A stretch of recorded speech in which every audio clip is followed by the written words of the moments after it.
चक्षुरुन्मीलितं येन तस्मै श्रीगुरवे नमः। जय Shri Krishna Chaitanya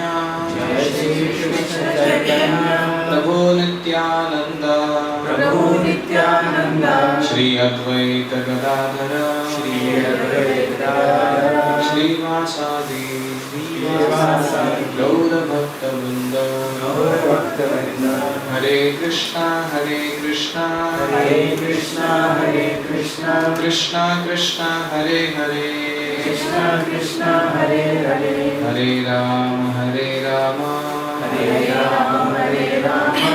Ram Ram Hare Hare.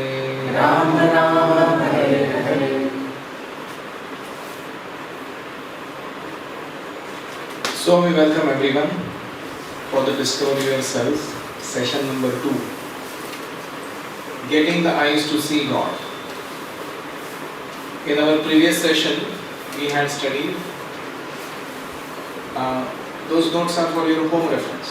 I have got nothing to do with our discussion right now. In the previous session we had discussed 4 things: commonalities and differences between science and spirituality, atheistic theories in science, theistic theories in science, and become a spiritual scientist. These are the 4 major concepts. We began by explaining science and spirituality are not at war with each other. They are both trying to find out what is absolute truth, the cause of all causes. Science is trying to gain that understanding through our mind and senses. We rely upon them. And spirituality is trying to get that knowledge through scriptures, the word of God. But essentially they are doing the same business. Both begin with faith and both have same methodology: theory, experiment, conclusion. Then we studied atheistic theories: chance theory, Big Bang theory, and evolution theory. There are 3 alternatives to God. If creation took place without God, then how? So that's their understanding. First 2 we handled, chance and Big Bang. Evolution we'll discuss in the 4th session. And in the 3rd part, theistic theories, we saw certain proofs of God's existence. Laws imply lawmaker, design implies designer, organization and craftsmanship, tremendous energy implies energetic, and universal government. We are not staying in universe, we are staying in a universal government. 5 proofs that God does exist. There is some intelligent being who has tailor-made the creation for our habitation. And then finally we concluded by saying we should become spiritual scientists. Science without spirituality is blind, and spirituality without science is lame.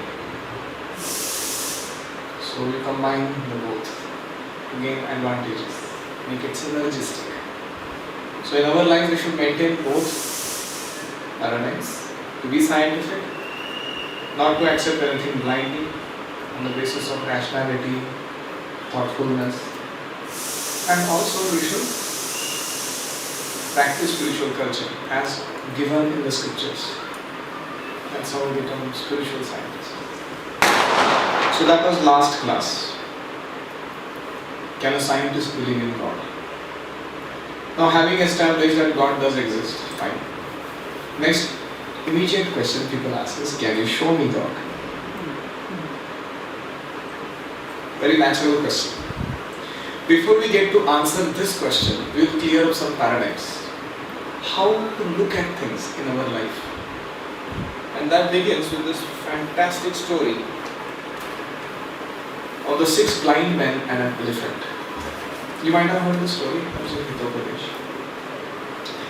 Once in one village there were 6 blind men. They were all very, very convinced about their approaches in life. One huge elephant with a mouth, with a dangling bell around his neck, came in that village. This was for the first time ever in their life that the 6 blind men had come in touch with an elephant. Not sight, in touch.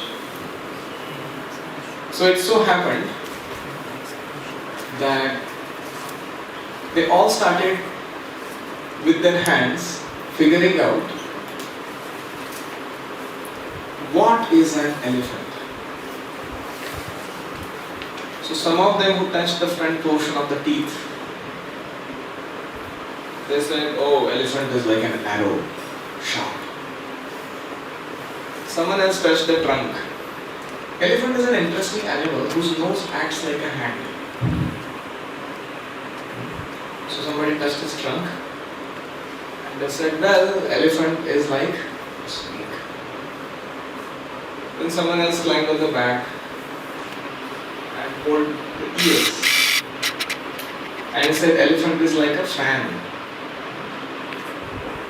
Another fellow caught hold of his back portion. He said, elephant is like a wall.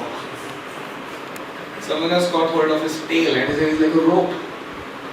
And someone caught hold of his leg and he said, elephant is like a pillar. And there broke a big fight amongst them. Everyone was convinced that my version of elephant is the best and the most appropriate. And they argued and argued with each other. No, it is not like an arrow, it is like a rope, this, that. And this went on for a long time. It was sometimes turning into a fist fight. In Marathi they call it Bacha Bachi. Which means you really किसी का बाप निकालना है और fighting. So they really got a tough fight. And there happened to be a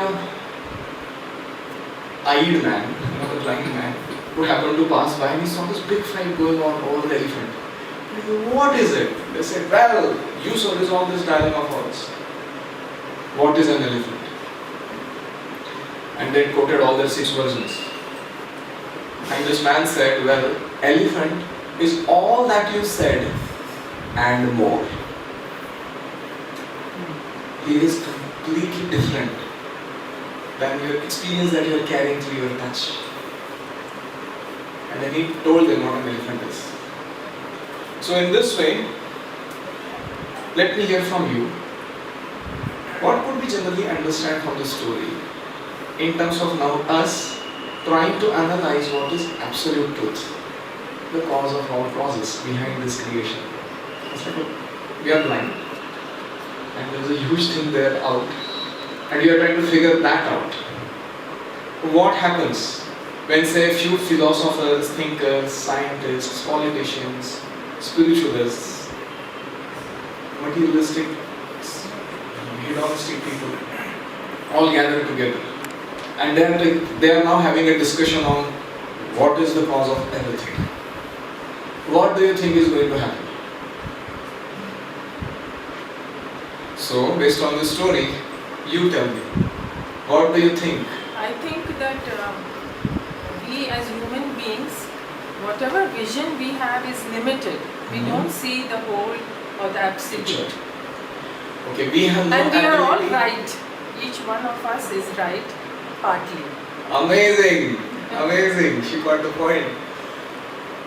Our perceptual abilities are limited, our perspective, and the vastness of the truth is great.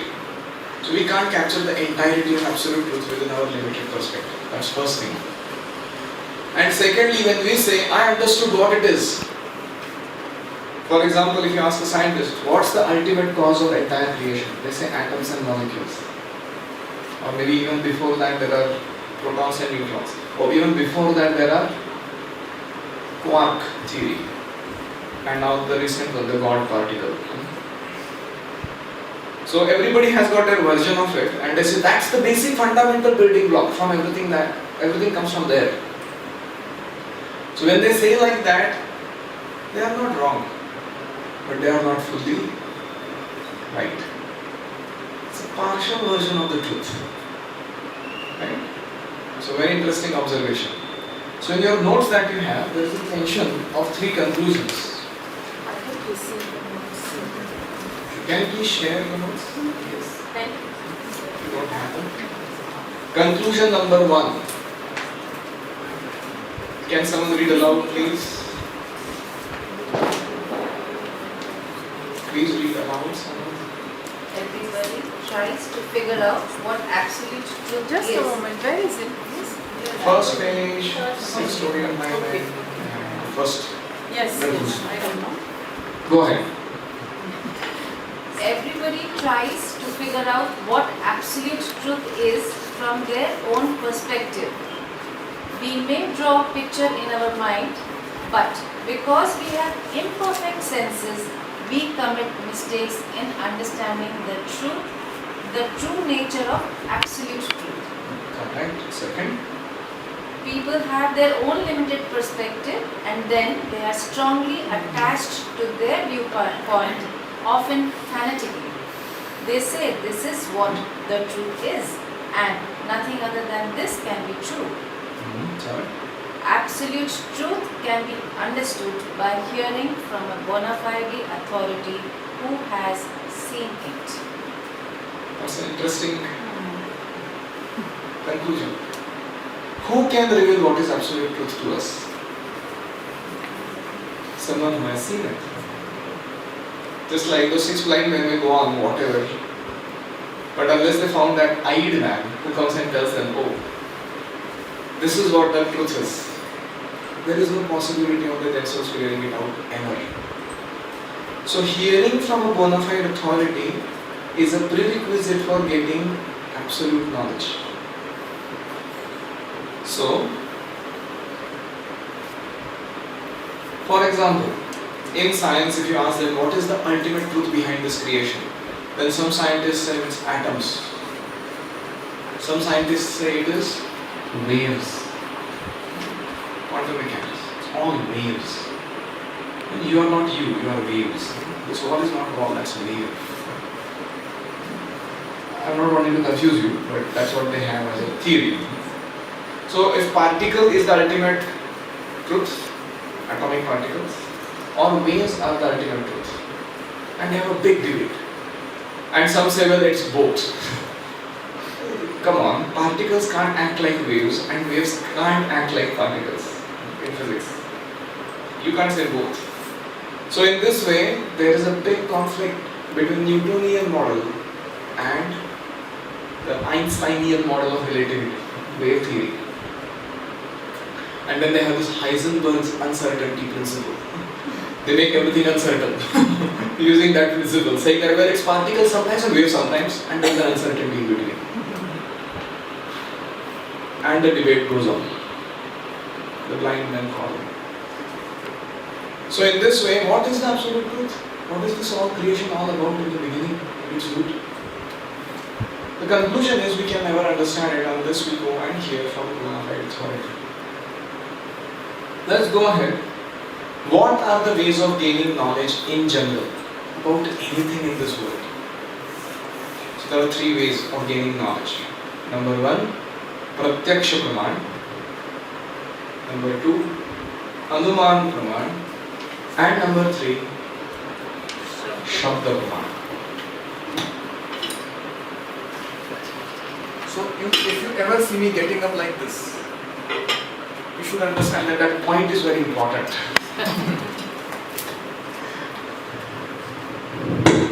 Teacher gets excited about something.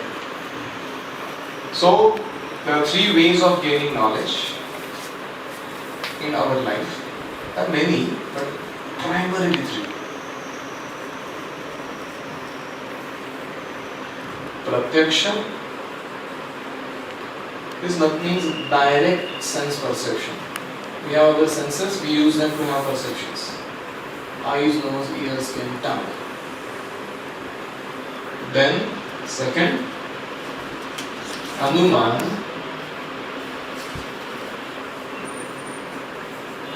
In simple word, it means guesswork. You guess about something. Or in technical language, it's called hypothesis. Hypothesis. And there is a third way of getting knowledge, and that's called Shabd.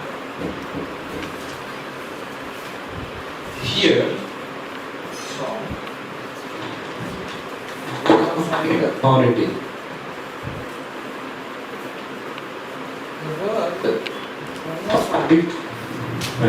The word bona fide is most important. Here we are not saying you have to hear from any Tom, Dick and Harry and you have to follow what they say. No. Bona fide is all. Authority has to be bona fide. Let's take some simple examples. If I were to know what is sun, so to my pratyaksha, direct sense perception, it's a red disc of maybe a meter diameter. That's what pratyaksha tells me. With my anuman, guesswork, sun must be some hot object emitting lot of heat and light. And maybe there is a huge source of energy on sun that keeps on perpetually producing so much energy that it can give so much supply. Anuman. And in this way I can go on figuring out what sun is. And if there were a person who had ever happened to go to sun and seen what the sun is, and he comes back and tells us, well, this is sun, that would be Shabda. Now, modern science is based on these two, Pratyaksha and Anuman. And spirituality is based on this one, Shabda. Spirituality is also based on Pratyaksha and Anuman, but also it stresses Shabda. We use Pratyaksha, Anuman and Shabda every now and then in our life to get knowledge. When we go to formal, informal, any education, how does it happen? So, which chappal to wear in which leg? The mother says this and this and that and that. That's called Shabda. Father tells us, oh, don't put your finger in the rotating fan. And we say, I don't believe you. And we go and put it. And then we get hurt. That's Pratyaksha. And potassium cyanide is poisonous. So, anybody has any Pratyaksha anubhav of that? Would you try taking a guess at that? No. Yes. You accept? That's fine. No issues. So in this way, in our life, we are constantly going through these three forms of gaining knowledge. Sometimes this, sometimes that, sometimes that. Sometimes there is a big sound that comes outside. There is just a fataka. Just now. So you do guesswork. क्यों फटाके फोड़ रहे? शायद India Pakistan match चल रहा था, India ने जीत लिया. You know, guesswork. And then you go out and see from the window, there is a fellow who had a scooter that got tire burst and is dragging it. And you feel pity on him. So, oh, poor man. Why? Because Anuman said something, but Pratyaksha told you something else. You understand? Ways of gaining knowledge. When you get a TV as what they call channel guide, you know, at 8:40 a.m. this movie will come, and at 7 p.m. you will watch that one. So what is that? Shabda. You are putting full faith. Are you not? When you have signals, no, red signal, green, yellow, red, yellow, and green. When it says red, you stop your car. What is that? You are accepting Shabda. You are not arguing with anybody. क्यों रुकना है मेरे को? दिखने में सारे गाड़ी जा रहे, मैं भी जा रहा हूँ. नहीं भैया, तुमको एक्सीडेंट नहीं चाहिए तो चुपचाप खड़े हो. You are getting what is the range of shabda? When you get inside the lift, it says 8 persons allowed. And what do we sometimes do? We don't follow that shabda. We put 9 people and it stalls. It doesn't go anywhere. And then you say, Prabhu, thoda aap jara nikal jao bahar. And then someone comes out. Immediately it functions. So we tried pratyaksha, but it didn't work. So we go back to. How many examples can we see in our life of this? Continuously we are doing this, gaining knowledge. When we go to our schools, there are textbooks. What are they? Shabda. We don't experiment everything, do we? So in this way, the point I am making is all of them are bona fide ways of gaining knowledge. None of them is bad or wrong. The word pramana means evidence. When you use any one of these three to establish absolute truth about anything, then it becomes pratyaksha praman, anuman praman and shabda praman, because it is establishing absolute truth. At other times, when the absolute truth is not being established, it simply remains pratyaksha, anuman and shabda in Sanskrit. Now what is the problem with pratyaksha praman? There are 4 problems. Number 1 problem with pratyaksha praman is that we have imperfect senses.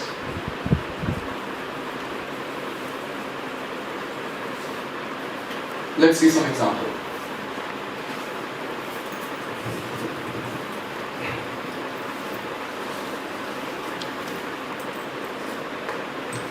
Is seeing believing? You see in this refraction business, you put a stick in the water, it appears broken at the surface of the water. Is it broken? Is seeing believing? No. Sometimes you look inside a concave or convex mirror. You look at yourself. You look sometimes too thin or Sometimes it is believing. I'm coming to that point. Okay, let me restate. Is seeing always believing?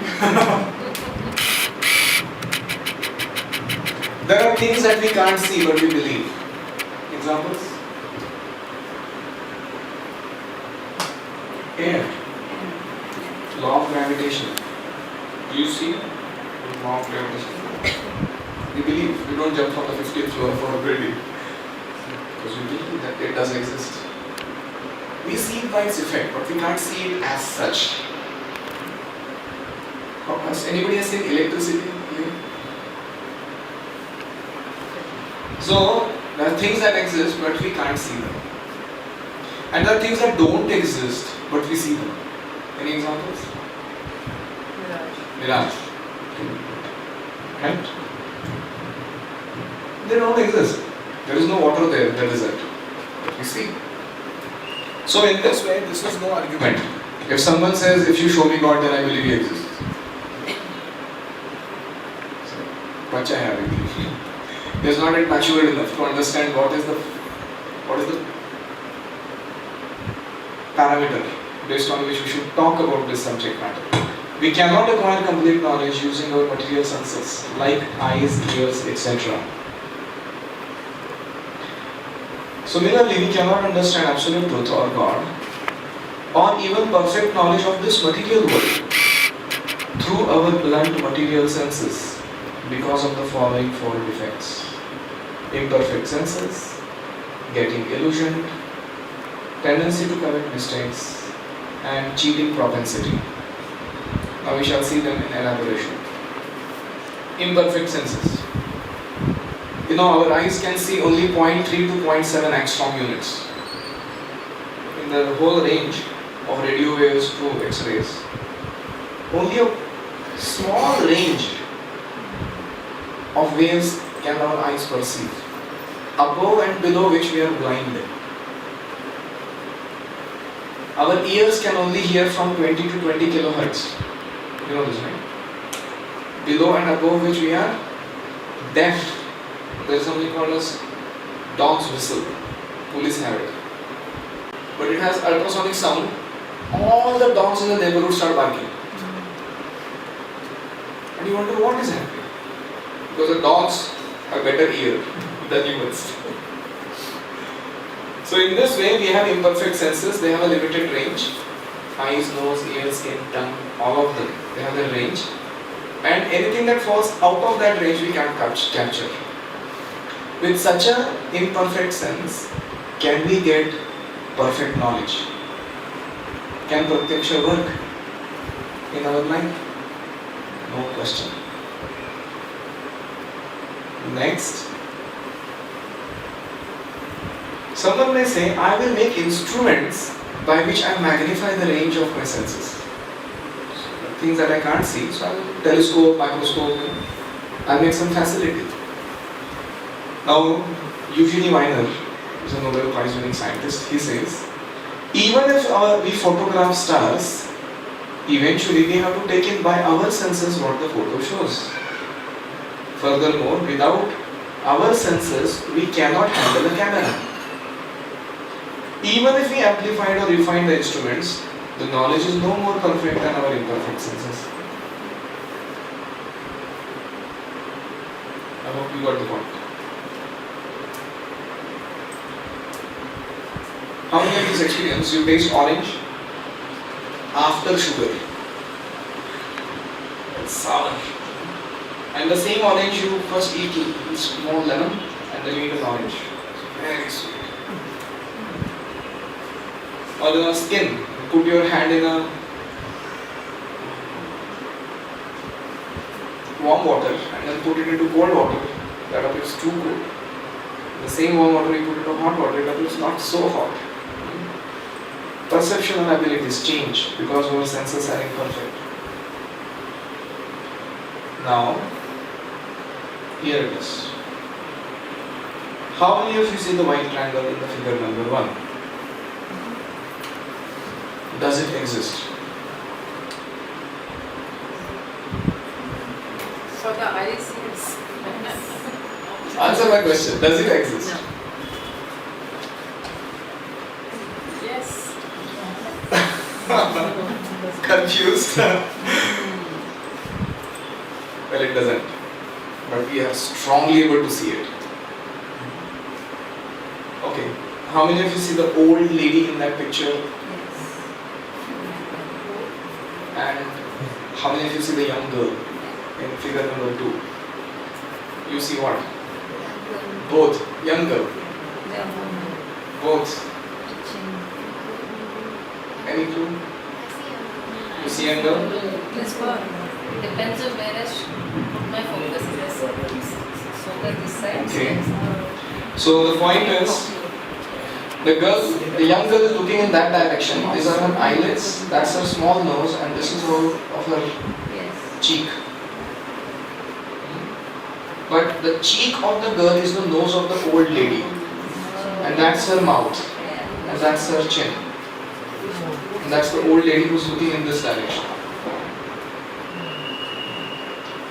So, from imperfect senses follows the next item, that is, we get illusioned.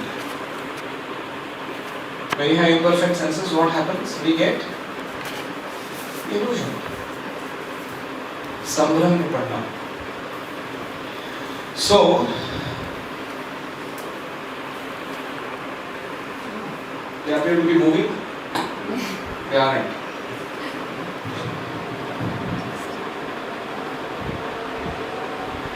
Which one is bigger than which fellow is bigger than the other one? Who is the biggest? They are the same size. They're all same The size. distance makes them problem. They're all same height. You look at the dot, then everything appears to be moving.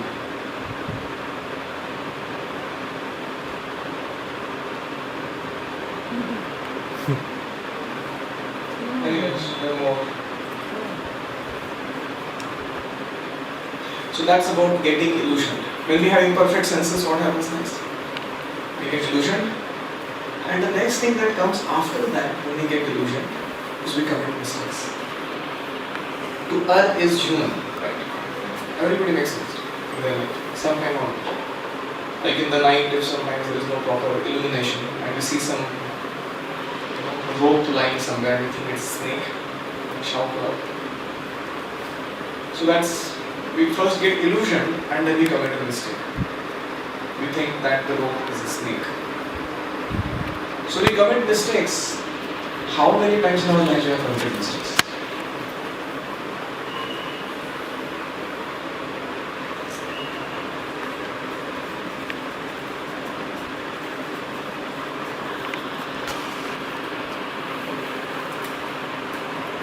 We commit mistakes every now and then. For example, brain was thought as an organ to cool blood earlier by scientists. Why? Because Hanuman, they guessed it. Or pituitary or master glands were considered a vestige or a useless tissue in human body. Later on they got to know that's the most important tissue in the body. There is one Hubble's constant. It is used as a cosmic yardstick to measure distances between two celestial bodies. It is called Hubble's constant. It has been changed 3 times and the value that it had earlier and now is vastly different. Because वो logarithmic रहता है ना, उसमें छोटा भी गलती होता है तो एक 10 raised to power 15 वो वैल्यू होता है उसका. And the scientists now themselves jokingly call this Hubble's constant as Hubble's variable. It keeps getting modified every now and then.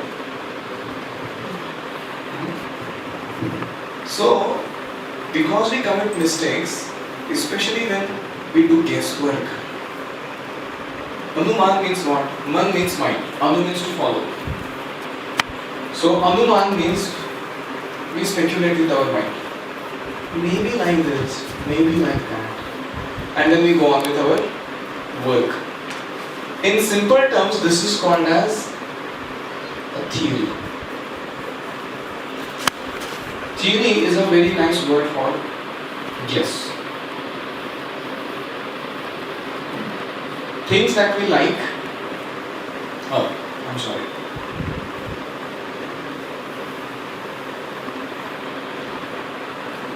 Facts that we don't like. We call them theories. And theories that we like, we call them facts. That's human psychology. Facts that we don't like, we call them theories. तो किसी का guesswork ऐसा हो सकता है. And theories that we like, we call them facts. An example of this is Darwin's theory of evolution. The term says Darwin's theory of evolution. It doesn't say Darwin's fact of evolution. But it has gained so much popularity in modern times because it supposedly answers the question where you can shelve God away and still go ahead with your perspective on life without him in picture. How the creation takes place, how life originates, according to Darwin. So, there are some statements there in your handout. If you go to page 2,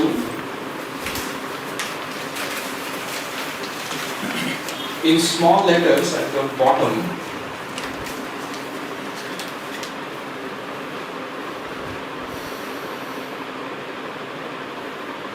there are 2 things written there. I will just read them. Such as they talk about evolution. Monkey becomes man. So, the in-between link, such as 90% monkey, 10% man, 80% monkey, 20% man, dot, 20% monkey, 80% man, 10% monkey, 90% man, and 100% man. So now what we see is 100% man and 100% monkey. In between there are so many species that are supposed to be not a single one existing. They are called the missing link. So what is the proof of the theory is missing. And we still accept the theory. You understand what I'm saying? There is 100% monkey and there is 100% man. Where is the in-between thing? There is no species like that in between somewhere. Or any proofs for that. And we say, well, that all suddenly disappeared in between due to some natural cataclysms. But right now we have the monkey and the man, no? And there are some similarities. So we accept what we are saying. So where is the proof? That's the missing link. I have a question. Yeah, proof we cannot have now. This is all so prehistoric. Correct. And this Darwin's theory does not put God aside. God has made monkey, and from monkey we have evolved. No. And this is, I mean, I'll tell you what is Darwin's theory. Darwin's theory says that in the beginning of the creation there was nothing but chemicals. It was matter and energy in time and space. Because matter and energy, time and space are eternal, there is no need of God.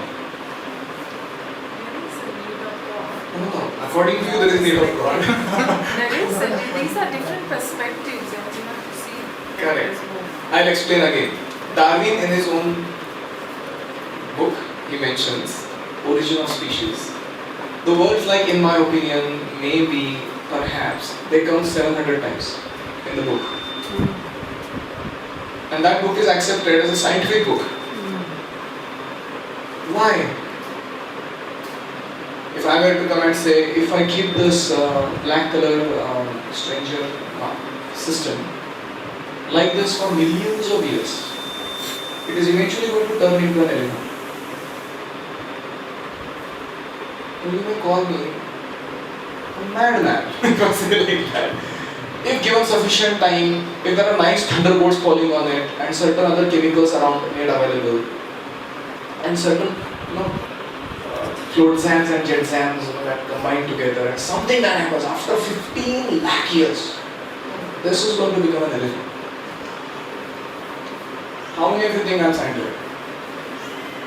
This is what essentially Darwin's theory of evolution says. That's all. That from inert matter life originates. With sudden combination of chemicals manifests this wonderful creation around us.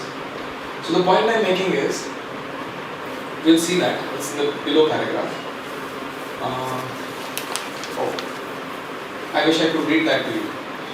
In that book, it's not here, in that book, Origin of Species, there is a statement by Darwin. He says, I don't see it any more difficult to figure out how if there were these bears who could not find their food on land, eventually started getting into the ocean and started preying on fishes. And if there was sufficient time given for them with their wide gaping mouths, if they continued eating the fishes, eventually they may turn into whales. I don't see any difficulty in that. Now you may say, come on, is this science or it's a fiction book? You understand what I'm saying? So in this way the theory proceeds. What does the theory mean here? Guesswork. Anumana. I'll give you another example to make it more simple. You know, once there was a ornithologist, bird watcher, in simple words. He was a scientist, and this ornithologist, what he was doing, he was sitting on the top of his terrace with a durbin, high resolution durbin, yeah. And he was observing all the birds that fly in the sky. And he sat like that for days. So every day he would sit early morning till late evening, and he would observe. First bird came white, second bird came white, third bird came white, fourth bird came white, and on. He would keep a nice observation track, charts and tables. So after long observation like this, he made a theory. He said, all birds are white theory. And when that theory was taken to the scientific academia and forums where they have this verification norms, and everyone observed from their own terraces that all birds that were coming were white. And then what happened? They sanctioned this theory to be put into the school textbooks as a scientific phenomenon, being explained. And this all birds are white theory became a standard curriculum. And the scientist was also given a Nobel Prize. After some years, he observed that a black bird came from somewhere. So initially it was very shocking to see such a thing. So he said that's bad data. Understand bad data? It shouldn't happen like that. That's not what it happens. So it's bad data. But another time another blackbird came. Oh, that became a controversy. So then they said, well, we are on the major breakthrough of our knowledge of birds. We have a new theory now coming up. All birds are either white or black. Now those of your school teachers will really like this. What I'm talking now. And then what happened? They observed for another year everybody around in their whole terraces. They found that the birds are either black or white. And the theory went into curriculum to teach to the school children. They said, well, this fellow deserves another Nobel Prize now because he made a major breakthrough in the understanding of birds. And after a few years, a red bird came. And they said, well, we are again on the major breakthrough of our understanding of birds. We are having an evolving theory. You know what a theory would be by now. Now this is not science. For example, Rutherford comes out before that. Atoms are the basic building blocks, the fundamental building blocks of matter. And someone other comes. No. Chadwick comes and he says, no, not atom, there is nucleus and the electrons. They are the fundamental building blocks. And another fellow comes and he proposes another theory, the quark theory, whatever, the mesons and other particles inside. On and on, the fundamental building blocks keep changing. Then what is fundamental about it? Somebody may say. In the beginning itself, we are not discussing fundamental. And we say this as evolution of knowledge. This is not evolution of knowledge, this is evolution of ignorance. And what we know now is a better relative truth than what we knew earlier. This is not absolute truth. So the problem with Anuman, coming back to the point, is that Darwin's theory of evolution has such a paradigm. And because we don't have so much time, I would recommend there are two books which are given on page 3 top, Human Devolution and Forbidden Archaeology. If you ever get a hold of these books in your walls, please read them. You can sit there and read them. Amazing books defeating Darwin's theory of evolution. But that's not our topic today, our fourth sessions on this. My topic today is this 3 ways of gaining knowledge, and which one among them is the best for gaining knowledge about God. Because the topic is getting the eyes to see God. Right? So that's what we are proceeding from. Now, so we discussed till now, we have this tendency to commit mistakes. We all commit mistakes. Even scientists have committed so many mistakes and then they are rectified later on. You remember when there was a plague in London, they thought that the plague is because of cats. They killed many cats. And the plague multiplied. Then they got to know, oh, that's because of rats, not cats. Another time there was, what was that?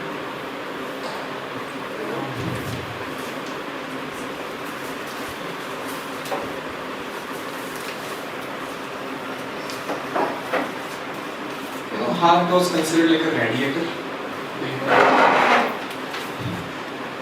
Cool down things. Later on they got to know what is the importance of heart. Earlier planet Earth was known as only having 6 continents. Till Columbus went the other way. This whole there are 7 continents. So in this way, this Pratyaksha and Anuman never give us perfect knowledge. We keep guessing and every now and then coming up with new theories. Theory is a better word for guess. Please don't ever forget that statement. Now, we commit mistakes. So that's done. And the story doesn't end there. We have cheating propensity. Oh my goodness. Now this is another interesting thing. Not only we err, we also deliberately go beyond innocent mistake and propagate untruth as truth. That is called cheating propensity. To give an example, when Darwin's theory of evolution was proposed, It went into the school textbooks. But what was happening is in the Earth's strata, if you go below, then the deeper ones should be monkey skulls and above one should be human skulls, and in between the strata there should be that combination 90% monkey, 10% man, 80% monkey, 20% man, dot dot dot dot, 80% man, 20% monkey, because that's how evolution has taken place and the civilization has got into debris, right? But what is the observation? You see human and monkey skulls side by side in every strata.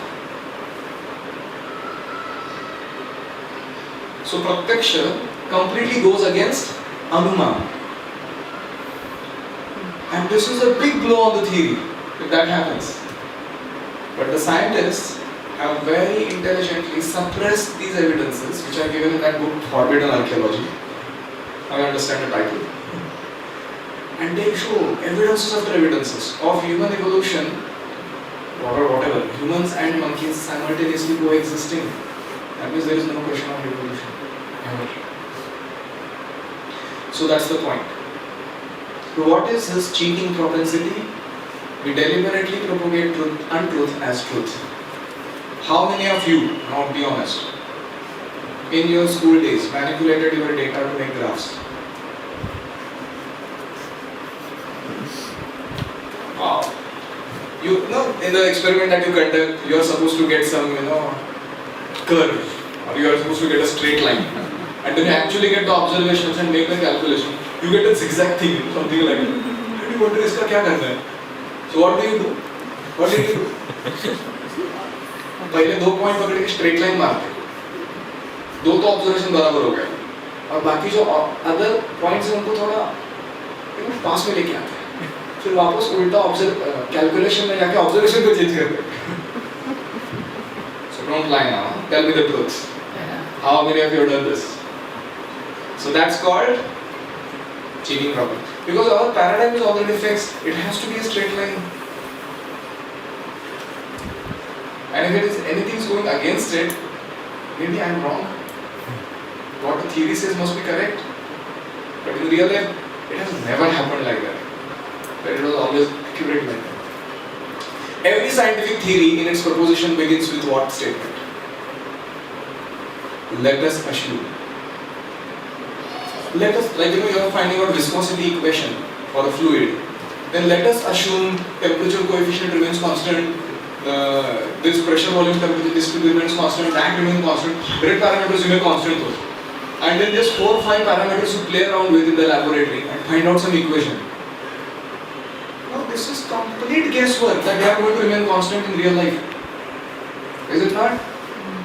So when you say let us assume,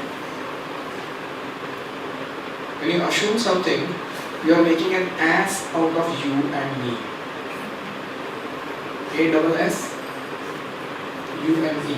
You are making an ass out of you and me. When you say let us assume, what assume? Is that science? And we have done this a million times in our school. Every theory begins, let us assume. You should have caught that guy there only given a punch. What do you mean, let us assume? You understand? This is how we are being programmed to believe that Pratyaksha and Anuman are the grandest options available for gaining knowledge, which they are not in our life. So I hope things make sense till now. Now, when this Darwin's theory of evolution went into the textbooks and it had to maintain its dignity, so they were constantly asking, where is the proof? So there was this Piltdown man fraud. One scientist, he took a jaw of a monkey and he filed it to make it look like that of a jaw of a man, and he attached it to a human skull. And that was being put in British Museum for almost 10 to 12 years as a proof for Darwin's theory of evolution that there was a 50% chance of a monkey's and humans' features being together in some species sometime. And after 10-12 years, somebody could dig out the matter and they found that it was all chiseled, filed. And it was such a shame on science. You can't go to that extent. So that's called cheating propensity. How many of us are aware that mobiles are dangerous? How much data about it is revealed by the companies that manufacture them? Why? Cheating propensity. How will the economy grow? How will I make money out of it? It's cheating propensity. There are so many truths that are hidden from us, which are not told, because then the economy won't grow. It's better. So there are so many examples we could give. If Anuman Praman became the standard of gaining knowledge, can you imagine what a disaster our life would be? For example, plastic is good. Pure Anuman. What is plastic? Plastic is destroying earth. It is making our consciousness plastic. People have become like, what they call artificial smiles and on cardboard faces. When you go to a receptionist, she uses a smile. E. Wow. Oh, she's being paid for it. To smile like that. We have become so artificial by utilizing so many artificial things in our life, but we are not having any clue. Why? Because we are okay with this civilization that is based on such a guesswork. IC engines, we thought they are a boon, and now they are causing greenhouse effect, ozone layer depletion, ultraviolet rays coming in, and so many skin problems and what not in life. So in this way, we make a scientific invention thinking this is beneficial. In long range, we find out it is not working great. Another classic example is genetically modified food. Sometimes you get to see this ढबू मिर्ची, इतना मोटा दिखता है वो, उसको काटो तो अंदर hollow रहता है. Yeah, you get this apples. They really look red and bright and they're effulgent. Glow is coming out of them. The skin is very shiny, and the skin never, it's like plastic basically, that skin. And if you actually chew that apple, it tastes like thermocol. No juice, there is no original taste remaining anymore. What are we doing? We are actually meddling with the nature based on our guesswork. They actually take seeds of, whatever, the genes of apple, and they transmit it with the genes of a horse or that of somebody who has got thick skin like a rhinoceros, I don't know. And then they modify, that's called genetically modified food, right? GM. And then you get a rhino quality safarjang. And you think you are advanced human being because you are such a scientific technology. So in this way, the problems will aggravate if we continue living life like that. And thus, we better mend our ways. So coming to the poem, that's on page 3 in the middle. Half knowledge is dangerous. A poem. They destroy what is pretty by putting up a city. They destroy what is pretty by putting up a city where nothing that is pretty can grow. The civilized left, the civilized right, till nothing is left, till nothing is right. So that's our modern civilization. This is one of the reasons why scientific theories get constantly modified, updated, and even discarded. Prabhupada makes a classic statement. Dozens of ifs and maybes do not constitute the advancement of knowledge. Knowledge means it should stand the test of time. And a classic of this is the Bhagavad Gita. It's not that in Bhagavad Gita we tell you, well, you are not the body, you are spirit, soul. Atma. And after 20 years we come and say, well, you just committed a slight mistake actually. You are your body, you are not spirit, soul. What will you do? Shoot that guy. Because it's a major paradigm of life that you are changing. You can't change fundamentals like that. But we hear fundamentals being changed in science so often. So knowledge is that which stands the test of time. It just continues as it is. And that's how Bhagavad Gita is. Every single truth that is spoken by the Lord remains as it is. It doesn't change.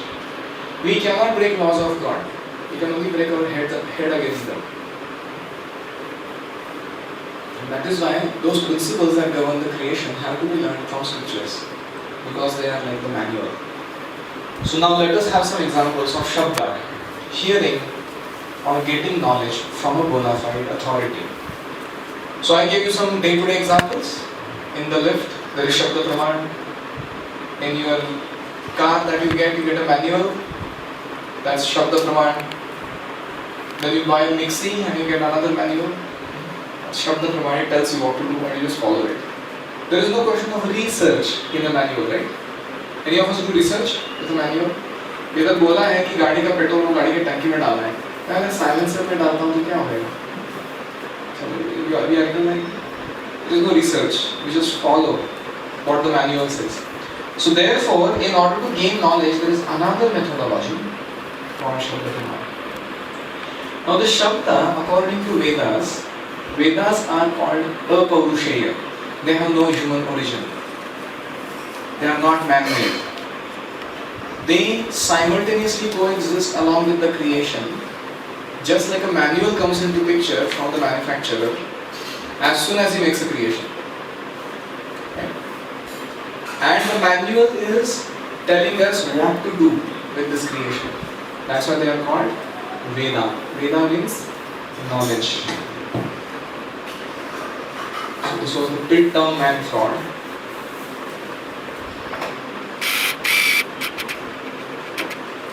How it is here, how the bear evolved into monstrous whale. In North America, the black bear was seen swimming for hours with wide open mouth, thus catching, like a whale, insects in water. Even in so extreme a case as this, if the supply of insects were constant, and if better adapted competitors did not already exist in the country, I can see no difficulty in a race of bears by natural selection, more and more aquatic in their structure and habits, with larger and larger mouths, till a creature was produced as monstrous as a whale. Origin of Species, 1964 edition, page 184. You know what is the difference between the human heart and the gills of the fishes? There's a huge difference. Record of rocks. Billions of years ago you find human and monkey skulls together. They simultaneously coexisted even millions of years ago. Man never came from monkeys. Distillery, mobile, twig.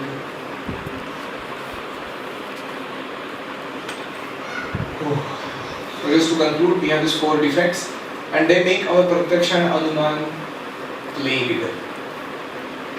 And we can never have perfect knowledge in our life.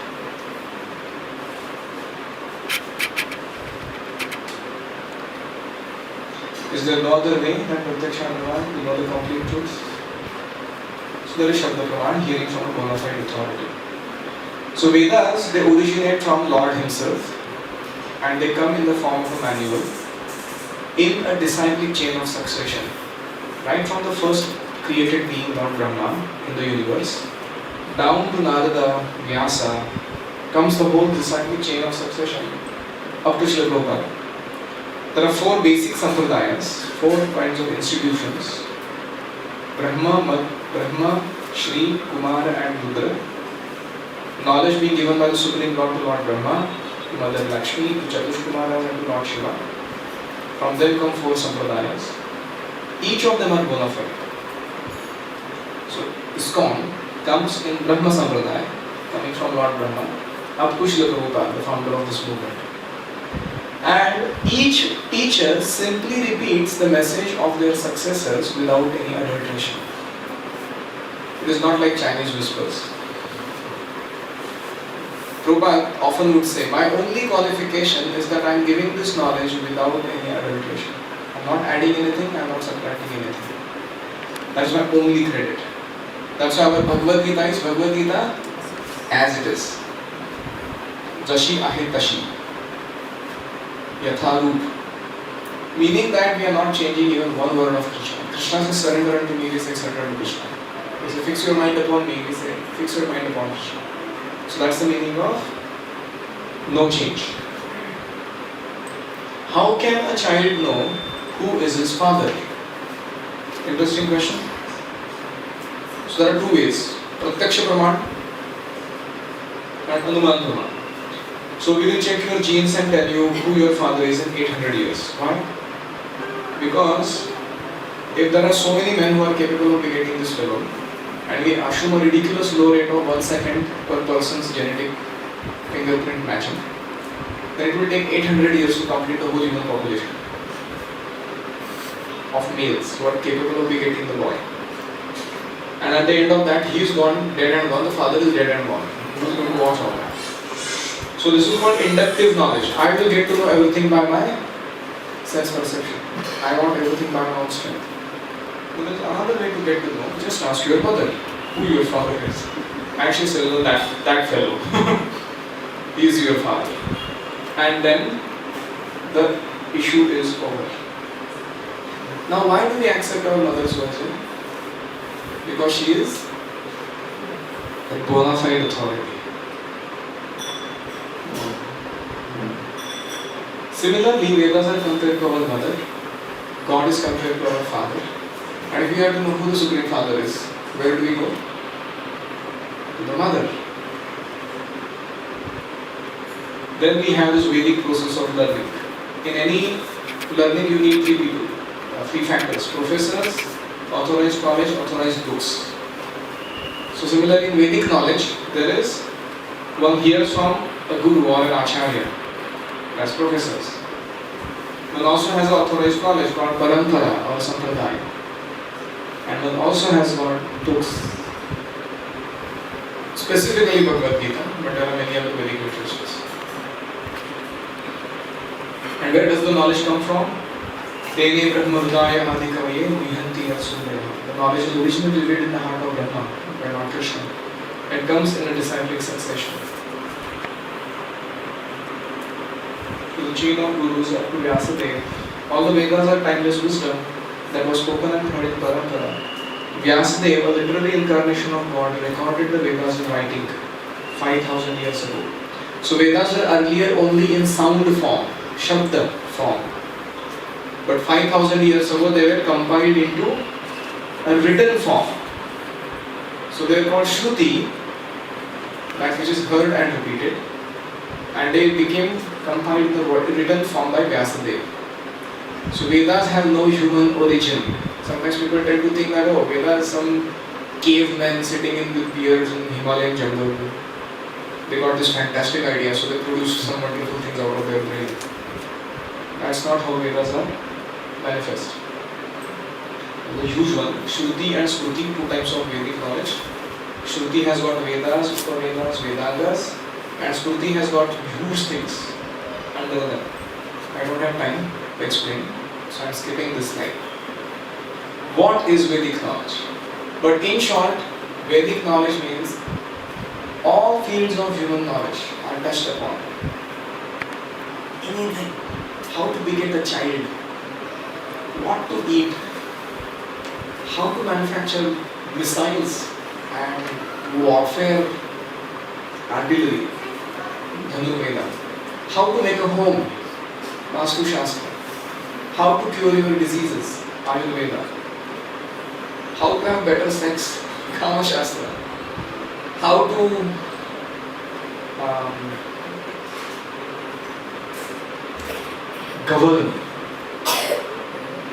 governance, administration of a kingdom, how to do that, how to organize finances of your country, Arthashastra, everything that a human being needs to know to lead a happy life in this creation is given in the Vedas.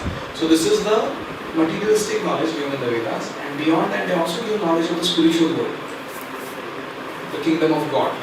our original relationship with God. So in this way, Vedas are called a manual. So to conclude, what did we learn today? Can someone read down, please? There are three ways of gaining knowledge: Pratyaksha, Anumana and Shabda. Pratyaksha Praman is direct sense perception. Pratyaksha knowledge is relative because of four defects in living beings. Four defects: imperfect senses, to be illusion, to commit mistakes and cheating propensity. Anumana Praman is based on hypothesis dependent on sense perception. Shabda Praman is hearing from a bona fide authority. Pratyaksha and Anumana gives relative knowledge, like the story of 6 blind men. Shabda Praman gives absolute knowledge and is most reliable and definite way of obtaining knowledge. Going back to the title, getting the eyes to see God. What do you now mean about those eyes? Who are the eyes? It's called Shastra Chakshu, eyes of knowledge gained from the Vedas. So when we gain that knowledge, can we start seeing everything around this creation in the right perspective? So there are two simple conclusions of today's class. Number one, please study Bhagavad Gita 2 or 4 pages a day and see if you are gaining some insight into life, into this creation. And second, very important conclusion, is accept a bona fide sampradaya or a parampara in which you get regulated training in the science of spirituality. What are the two conclusions? Read Shabda to start perceiving God around. And number 2, accept a bona fide institution or a school that teaches one a regular curriculum or courses how to gain knowledge about God, how to perceive in another life. So these are two simple conclusions. To have an acharya, to have a textbook that you study regularly, and to join a college. To become a spiritual scientist. So we end here. Any comments or questions? Yes.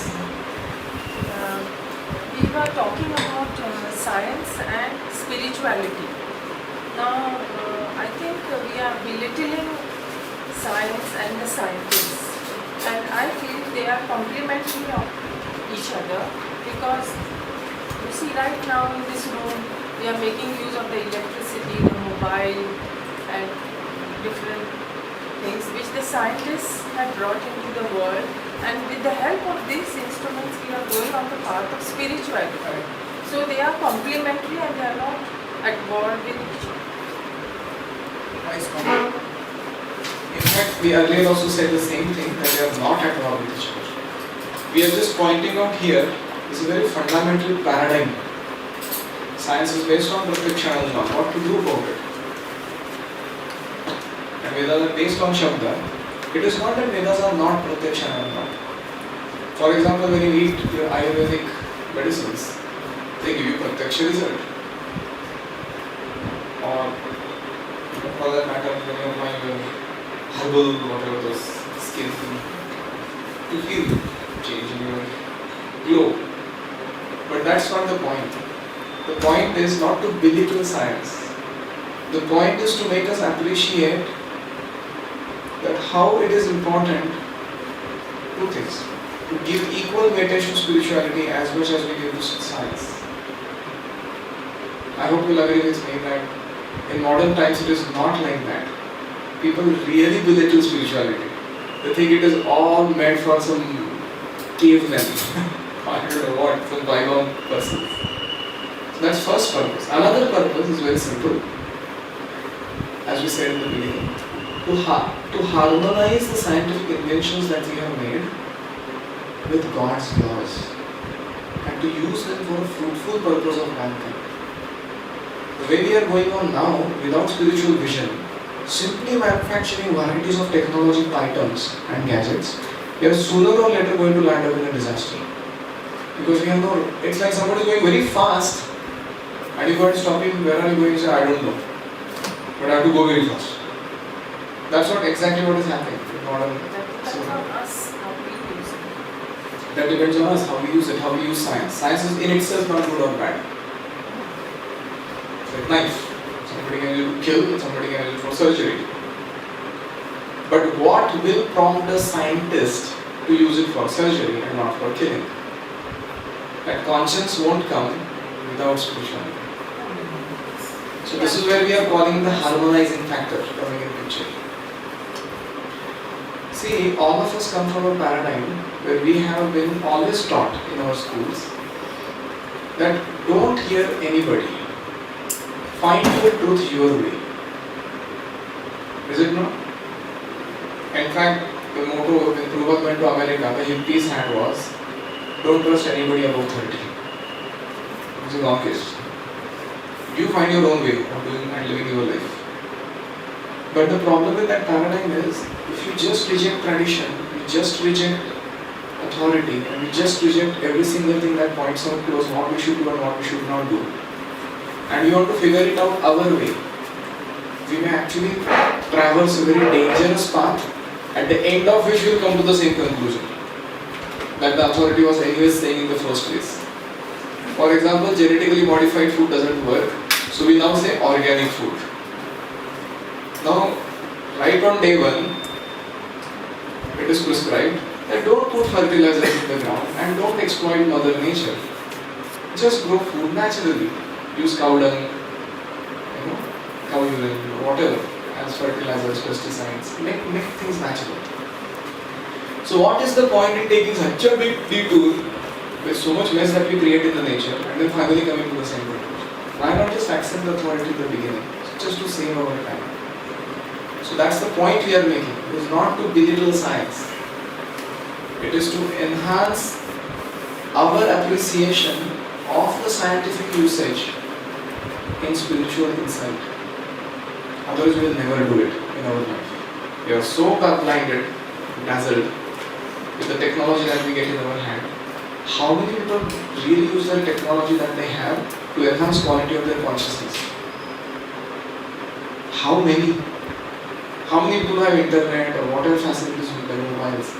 They really use that facility to enhance their quality of consciousness, to make it deal above the range of animalistic life.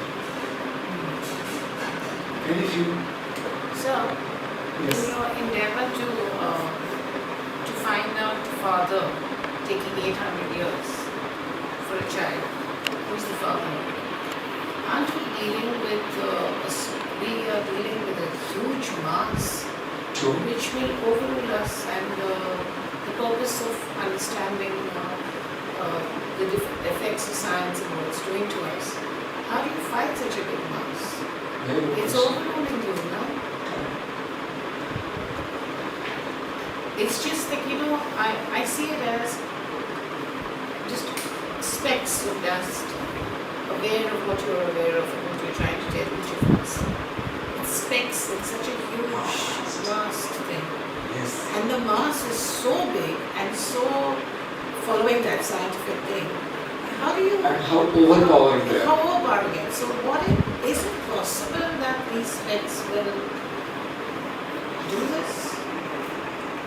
There may be volumes and volumes of darkness in the room. But even one small candle is enough to dissipate all that darkness. Although the flame is very tiny. So enlightenment has that potential. That volumes and volumes of ignorance can be eradicated by presence of few people in the society who are enlightened. To put it in another way, I agree that the whole society is going in one direction.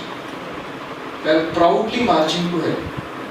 Full confidence, technologically equipped, everything, just. And we are putting a break and telling them, please don't go that way, sir. It is dangerous for you to do that. And our cry is a faint sigh. Although we will do our best, telling people don't do that. You're telling them to take a break and not do that way. Aren't you also at some point of time walking with them? Aren't we also using the mobiles and aren't we Okay, also- if there is a thief who has taken property of someone and is running away at a speed of 120 km/h in a car, will it not be intelligent enough to take another car that runs at 140 km/h? Go catch that guy and bring him back along with the property in the right place. So people are taking God's property and are becoming godless in their consciousness. Technology is nothing but God's property. It's not, you're not getting anything from the mirrors. And they're going fast speed in another direction. Go away from God. So why should spiritualists not use the same Well, I technology? believe so. Can I? Yeah. I believe that God, by whatever name you call God, put man onto this earth with the wonders of everything. Go and seek for yourself, go and find, go and look, and go and take. So that go and explore. So he put this magic, this power into certain people's heads. Therefore, you have somebody who's invented somebody who can touch your brain and operate on you.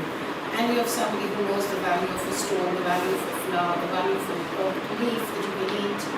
So what I feel is, me personally, I feel is, make use of whatever God has put onto this earth, which he has not found and discovered.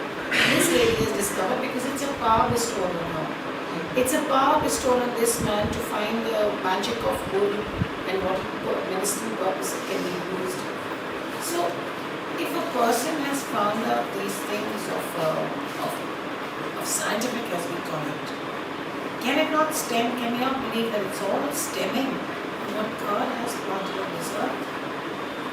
And He has given the power and the thing not to you and to me to discover. He has probably given it to this lady to discover. And we choose to believe what we want to believe. Today you sit in an aeroplane. Somebody else discovered it. This lady may say, I don't want to discover. I don't want to sit there because... I got the point. Yeah. So I always wonder... Earlier, where when is the science line? began its progress, it was more God conscious. The scientists themselves were God conscious. Like I told the story of Newton, how he proved to his atheistic friend that God does exist in the first session. Then nature was treated as mother and God was treated as father. And when you want to serve the father, nature supplies you abundantly.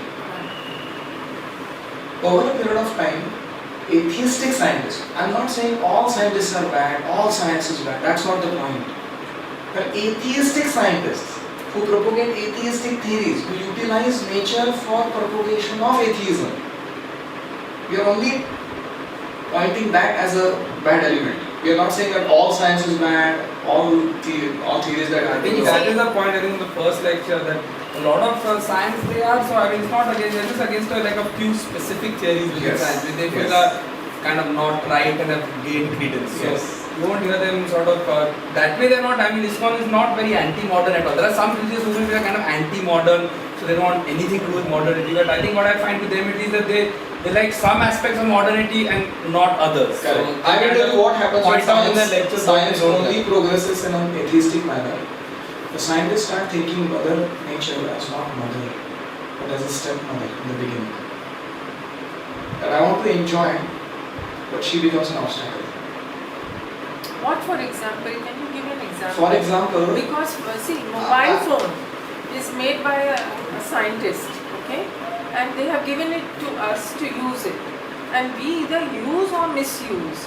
So it is not the scientist's fault; it is my fault. No, but I think what you meant about the mobile phones is that if you were to give all the data about it, people would realize that they should use it for 5 or 10 minutes in the day. Point what Sir So, said, yes. yeah, if someone comes up with say, some sort of data that shows that if you use it for hours on end, you might get cancer. And they to be clean They about won't, yeah, what it they can won't do. show that My day. responsibility. I have been given the free will. But With Swamiji all the has, knowledge.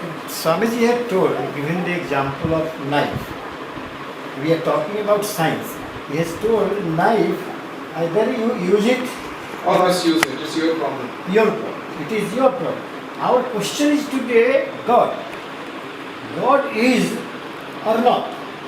As we find something we see, we believe in science. So We don't intend to believe in God. So what is the problem? Why we are not believing in God? Or why we are not assuming God as we assume Let us assume the total is 10 or total is 1. Out of that, 10% is how much? Total is 1. Out of that, 10% is how much? 0.1. Mathematics. Or total is 100. How much is 10%? We assume 100 and we say 10% is 10th of that. And it is correct. So, question is here, God, whether you assume God is. Are you willing to accept the presence of God? That's question number one. Secondly, what are you going to do with the technology and science that you have around with you? Are you going to misuse it to go away from God or go closer to God? That's question number You know, two. Swami, they say, I read somewhere that life is like a chessboard. Whatever moves you make is choices. That's what man is saying, choices. And he, by whatever name you call him, makes the next move. That's consequences. His moves are consequences. And God keeps winning the game. But the day you get good and you've mastered the game, he wins by letting you win. So that's where ma'am says it's our choices. Do we make No, I the appreciate that point. That's not what we are discussing. The point we are discussing is how are we saying that certain sections of scientists and scientific inventions are harmful. It is not that everything is great. I was giving a simple example. Scientists started treating Mother Nature as stepmother because she becomes an obstacle in our environment. And now they treat Mother Nature as a war, simply meant for exploitation and enjoyment. How many of the people in modern times are so thoughtful about how they are utilizing nature for their purpose? It has become so business minded. So this is what it goes step by step by step. It goes from using, use and throw things to use and throw people and to use and throw everything. That is what we are progressing in consciousness. So this has to be stopped. This is what we are talking. We are not saying science is bad, scientific inventions are all wrong. They are useful. In fact, I was giving a simple example. Hanuman, when Sita was carried away by Ravana, he wants to enjoy Sita without Ram. And Hanuman, he is going and getting Sita back in the custody of Ram and giving him pleasure, he is enjoying their company. So that is the role of a spiritual scientist. He goes and takes the energy misutilized by the atheistic people and brings it back under the custody of God-conscious people and utilizes it for spreading good in the society. And he still remains scientific, he still has inventions, he has all the gadgets that he uses and everything continues. It's not that they are all gone from the scene. So that's the point. Anyways, so point taken. Science needs to be given due respect and it should not be undermined just because it has got certain problems. That's the point she was making and it's taken. So we end here. Do you have any other announcements? No, I have one question. It's 8, we'll end. So can you say the question? We'll see. Yeah, means what I was thinking was that, what is the role? Like, I've seen many say that, it's our choice. But what I see is that, with like say so much of, bombardment of, the culture on it, it's not really Your choice. It's anymore. not your choice, or like the You are end mass brainwashed. is not in Choices. control of the choices they make. So to say that customer is given the choice is not actually given that choice. It's like it's like a whole, like you just go in that direction. Yes. So science makes sin easily available and then tells you make a choice. And also This same needs, science this the needs same more science discussion. can make God more available and then prompt you to make a choice. So right now what is happening is that this is 80% and this is 20%.